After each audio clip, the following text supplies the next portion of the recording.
स्वप्नांना दे पंख नवे, घराला दे रूप नवे, पाचुळकर फर्निचर्स मॉल. कोल्हापूर जिल्हा राष्ट्रवादी काँग्रेस पक्षाच्या बैठकीमध्ये आपण निर्धार परिवर्तनाच्या यात्रेबाबत 27 जानेवारीला जी यात्रा येणार आहे त्या नियोजनासाठी बैठक बोलावलेली होती. त्या बैठकीमध्ये मी आज कोल्हापूर राष्ट्रवादी काँग्रेस पक्षाच्या उमेदवारीला कार्यकर्त्यांनी फुलस्टॉप द्यावा चर्चेला अशी विनंती केलेली आहे. आणि जो उमेदवार आता अधिकृत घोषणा होईल त्याच्या मागे ठामपणाने उभं राहून त्याला प्रचंड मताने निवडून आणायचं. गेल्या 5 वेळेला फक्त एक वेळा बंडलिक साहेब बंडखोर राहिले होते, परंतु दुसऱ्या कुठल्याही पक्षाचा खासदार या कोल्हापूर लोकसभा मतदारसंघात निवडून आलेला नाही.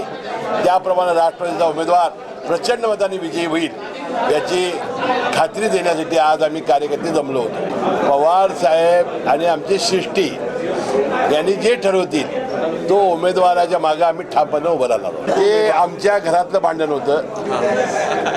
घरामध्ये बसून शेवटी भावाभावामध्ये सुद्धा मतभेद असतात, भांडायला लागत असतं आणि म्हणून आम्ही एकत्र बसून काही आमचे मतभेद होते, चर्चा होत्या, एकमेकाची उकाळी पाकाळी झाली, परंतु ते दाराच्या बंद आड.